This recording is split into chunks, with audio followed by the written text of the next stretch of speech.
Hello everyone, and welcome to my General Hospital YouTube channel. I hope everyone is having a wonderful day. Before we begin, please hit the subscribe button and give this video a thumbs up. General Hospital spoilers and updates teaser Brook Lynn Quartermain was stepping when Carly Spencer is stuck on something Crimson magazine related. Carly may be able to talk a good game and fake it, as she did at the Five Families meeting for Sunny Corinthos, but fashion is another story.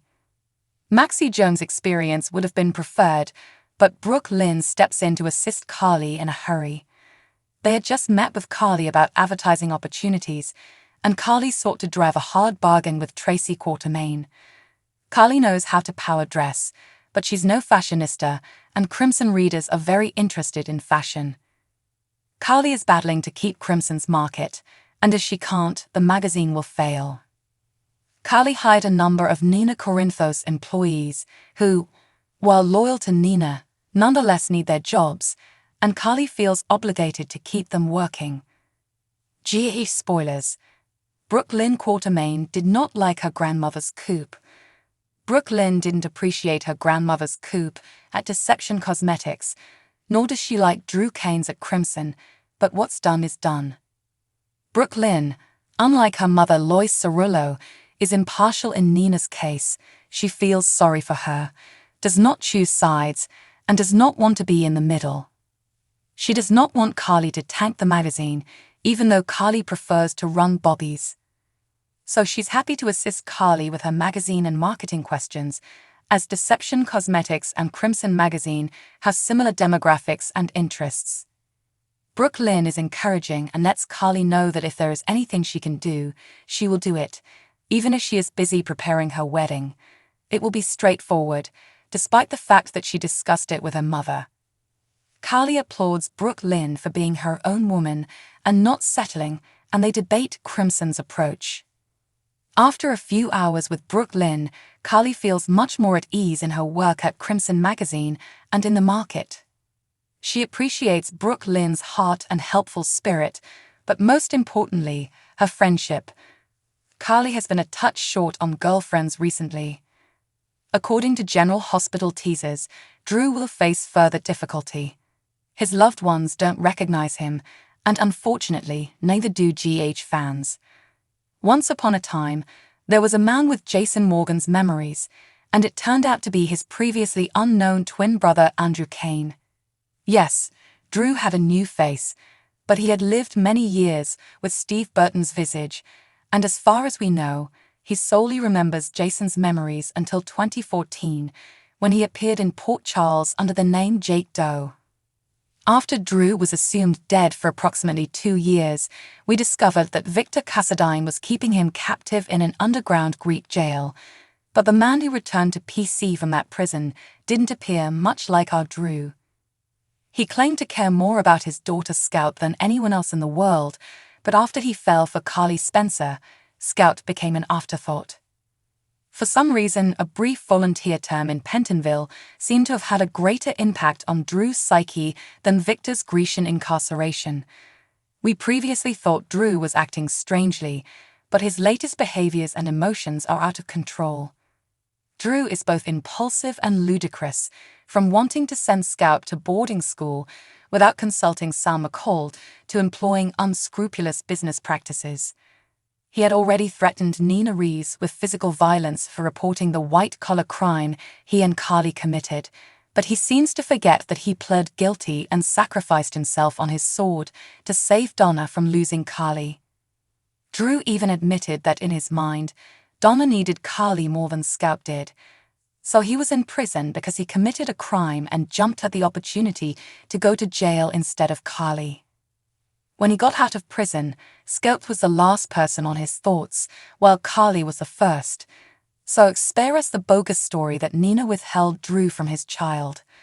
His new grudge against Nina is out of character. The old Drew was more zen and simply wanted to let things go. Even Carly wonders why Drew craves vengeance so much. That's how strange the new Drew appears. According to General Hospital spoilers, Sunny Corinthos is nearing the end of his marriage. He's not ready to converse with Nina Rees Corinthos, let alone consider resuming their marriage. She was kicked out of his apartment without even saying goodbye. When Nina arrived at the home she had lived with him, Ava Jerome, Maura West, answered the door before Sonny smashed it in her face. Sonny was gracious enough to insist that Ava stay with him until they found out who was teasing and pursuing her. Now that they're both single and lonely, what's the worst that can happen when they share a living space with their kid on a secluded island? Nina is unlikely to be invited back to the penthouse for some time, and she is surely not invited to the island where she recently married Sonny. Nina, who has been kept on the perimeter, has recently stopped taking Ava's calls. That is probably not the best move to make, given that Ava is the closest Nina knows to Sonny. But as Nina continues to ice Ava out, and Ava watches Sonny struggle to move on, she may easily turn to Team Sonny. Coming under fire on the island was the last thing Sonny and Ava expected. This was intended to be a safe haven, not a firing range. Now, Ava will be surprised by the attack, and Sonny will have the opportunity to make things right.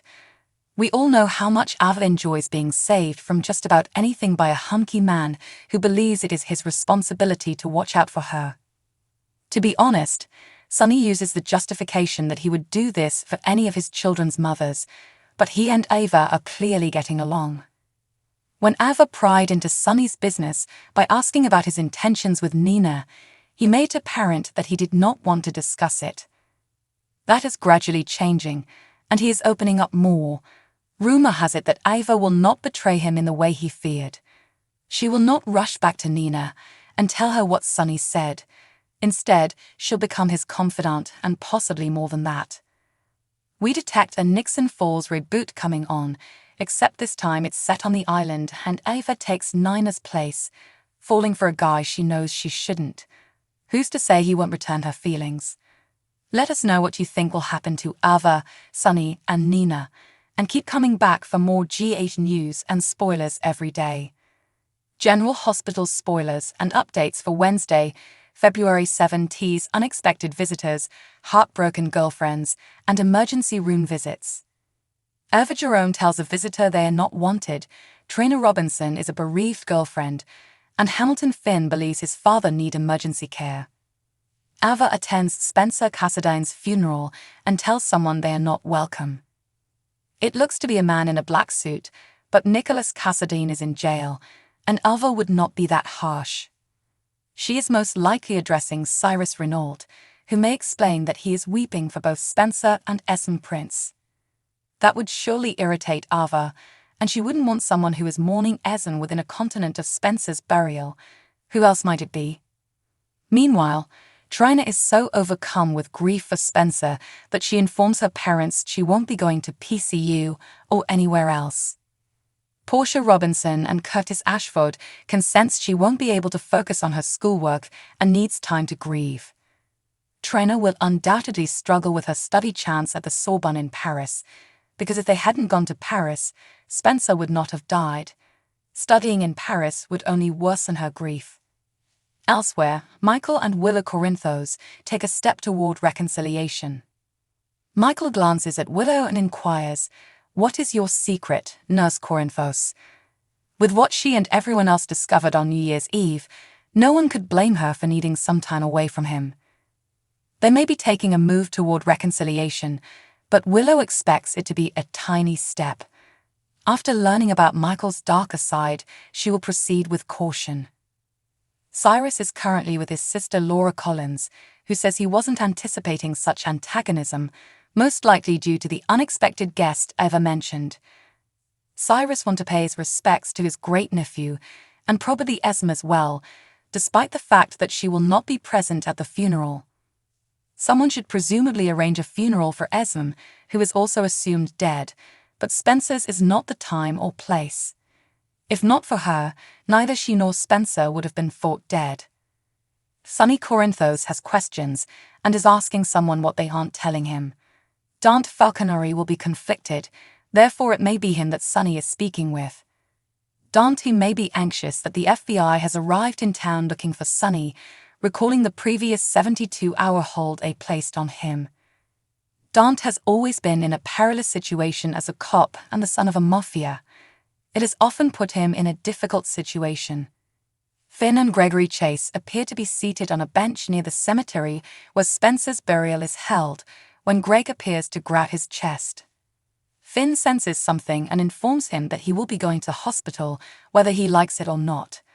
But Greg will undoubtedly attempt to persuade him out of it because he wants to be at the burial and support Alexis Davis. Thanks for watching. If you like this video, so please don't forget to subscribe my channel and don't miss any update.